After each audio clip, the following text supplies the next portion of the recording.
It's another edition of Time About the Movies, and it's the start of an all-new month of movies. We are entering the month of April 1989, weekend of April 7th, and we've got some good movies to talk about this time around. Let's start off with what is not really arguably the best movie that came out this weekend, but one of the best baseball comedies of all time, and that is, of course, Major League. Here's a list of players we'll be inviting to camp. This guy here is dead. Cross him off, then. We'd love for you to come to spring training for a shot at this year's club. We'd still like to take a look at you at our spring camp. Not sure I can make it by then. Who is that? Serrano. What's his religion? Voodoo. Hey! Willie Mays Hayes here. Play like Mays, and I run like Hayes. How you doing? What the hell league you been playing in? California Penal. Don't you have any proven major league talent? Now, I want to put together a team that'll help us relocate to Miami. You want us to lose? We've been losing. What I want is for us to finish dead last. And the kickoff. Every time we win, we peel a section.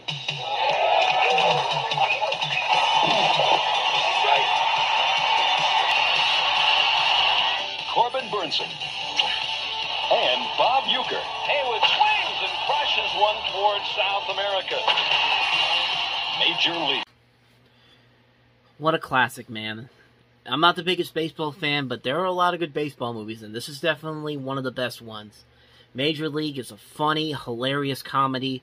Tom Berenger, Corbin Burnson, Charlie Sheen, Wesley Snipes, Rene Russo, Bob Uecker, directed by David S. Ward, who also wrote the film. It's just a phenomenal movie. It's very hilarious. Great sports comedy, and a good satirical comedy, too. I like how the owner of this movie is kind of reminiscent to Mark Schott, the owner of the Cincinnati Reds, even though this character is more based off of George Frontiere, who ran the St. Louis Rams at the time. No, not even St. Louis Rams. They were still the Los Angeles Rams when this came out, and they didn't move to St. Louis until about 6 years later after this movie came out. But that's who the Rachel Phelps character, the owner of the Cleveland Indians team, is reminiscent of. But regardless how you look at it, it's a really funny movie. It's really one of the funniest sports movies ever made. Like, it's a movie that has so many great memorable moments to it. It's a classic movie. The sequels aren't as memorable. Controversially, I honestly like the third one over the second one, which is a really. It's hard for me to say that. It's hard for me to say that because I know the third film gets trashed on a lot, but so did the second film too. I mean, I like the third film better than the second one. We'll get to that one. We'll get to those sequels whenever we get to that point. But this movie right here is the classic one. This is the one that everyone should see. Major League, great sports comedy. Definitely check it out. Definitely worth it. This weekend also gave us another very underrated comedy featuring some very recognizable talent. Michael Keaton, Peter Boyle, Christopher Lloyd, Stephen Furst from Animal House. And that film was, of course, The Dream Team. 4 major league psychotics. I never agree with that diagnosis. We're on a field trip to a ball game. When their doctor disappeared, We run into one complication. murder. What'd you say? Could you recommend a good clinical psychiatrist in the neighborhood? We seem to have lost ours. Now, We ran into a little snag out here. Somebody's trying to kill Dr. Weitzman. I fear my doctor may have been seized by the Romans. they're on their own. Kind of wanted by the police right now. Bummer. They're off their medication. It's great to be young and insane. We gotta pull Weitzman out of the hospital before those 2 cops get back. We are all naked in the eyes of the Lord. Would someone please take me back to my room? Those 4 nuts are still rattling around somewhere. There's an APB out on. Look out! We came to town to see a ball game. Now they want to give us the chair. Hold it. I love New York. Bring your kids, have them arrested. Do some time in the Big Apple. Michael Keaton, Christopher Lloyd, Peter Boyle, Stephen Furst. This is crazy. I can relate to that. I got news for you psychos. We're getting better. The Dream Team. Arise and walk, my son. Coming soon to a theater near you. From the director of Private Benjamin, who would go on to direct the 2 My Girl movies, The Dream Team is a very underrated comedy, I think. It's one of those movies that when I was building my DVD collection in the mid-2000s, I saw this movie in the stores. It was cheap. I figured it could be worth a watch, and I watched it. It was one of the funniest, most over-the-top movies I've ever seen. Like, I love the chemistry between the four characters, Keaton, Lloyd, Boyle, and First. I like their unique, distinctive personalities. I love how over-the-top the movie can get at times. It's just a funny movie. It's so insane. It's so over-the-top. Michael Keaton, in particular, is hilarious in this movie. He doesn't get a lot of credit for this movie. But it's just a fun movie. It's a fun movie. You also got Lorraine Bracco in this, who would later go on to be in Goodfellas and, of course, The Sopranos later on down the road. But, yeah, it's a really funny movie. It doesn't get the attention I think it deserves. It's definitely worth a watch. If you can, definitely check out The Dream Team. It's a very underrated comedy.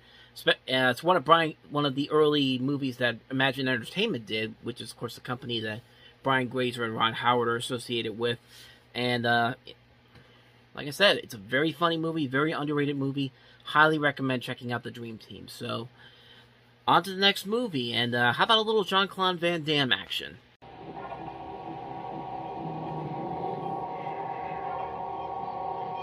Welcome to the world of the not-too-distant future. Get going! Go!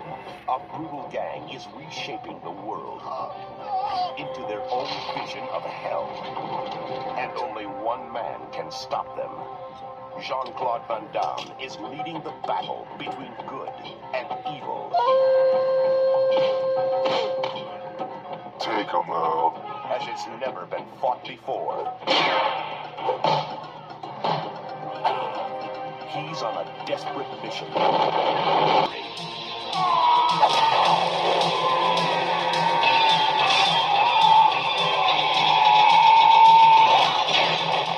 Cyborg. Yeah, so this is in the movie based off the character from Teen Titans and DC and all that. This is Jean-Claude Van Damme in one of his first movies after he broke out with Bloodsport the year before. And, not really much more you could say about this one. It's a canon movie. It's a canon action movie. It's pretty much what you'd expect from canon. And, Albert Pujols directed this. He would go on to direct movies such as the Captain America movie from the 90s, Kickboxer 2. He made 3 movies in '89. I don't think any of them were real successes, but except for this one, which apparently spawned 2 sequels. But, I can't really say much about this one. I haven't seen it before. So, I mean, from the trailer, it definitely looks like what you'd expect from canon films. It looks like an over-the-top action movie, martial arts film. And, like I said, that's pretty much all I got to say about that one. We got one more movie to look at, though. Dead Calm, which is not only known as the first real American debut for Nicole Kidman, who've been making movies in Australia for these years prior to that, but it's also made by the same team who did the Mad Max movies. This is Dead Calm. Alone on a sea of endless calm. It was easy to imagine they were the only 2 people on Earth. But into their perfect world, there came a stranger. Stand off! Tried to take her across the Pacific. Are you well? No. There were 6 of us. The others died 10 days ago. I'm going on board her. Can't do that. He's fast asleep. He waited an hour.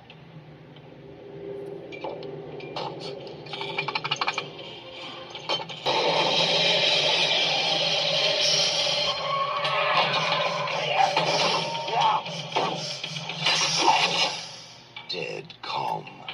A voyage into fear. From the... So as you can also see there, some other notable names in this movie include Sam Neill, pre-Jurassic Park, Billy Zane, just coming off of Back to the Future. The director of this film, Noyes, went on to do movies such as Blind Fury, Patriot Games, Clear and Present Danger, Sliver, other movies such as The Quiet American, Rabbit Proof Fence, and of course, Kennedy Miller is the company behind Mad Max and The Road Warrior. And, like I said, it's one of the final projects Nicole Kidman did in Australia before she wanted to become an international superstar, starting with Days of Thunder. Something I didn't know was about this movie was that originally Orson Welles was trying to make this movie for a number of years, and even with a guy of his caliber and his celebrity, couldn't even get this movie made. And what they did here is really good. It's a really solid psychological thriller where you're just focusing on these three characters, this couple, and then all of a sudden this guy that comes out of nowhere, and then he becomes and it's a battle between trying to stay alive, trying to stay away from this guy from harming anybody. But it's a great movie. It's a great psychological thriller. It's definitely a very well-made movie. It has a lot of good tension to it. The story, I think, is very good.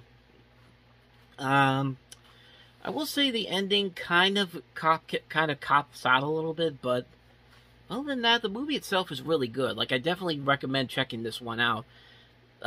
Prepare to be a little disappointed by the ending, but overall, I'd say definitely give it a watch. I'd say it's definitely worth your time by watching it. So with that said, that's going to wrap up another episode of Time About the Movies. Next week, we've got some interesting movies to talk about here. We've got two teenage coming-of-age movies. One of them is a great movie, the other not so much.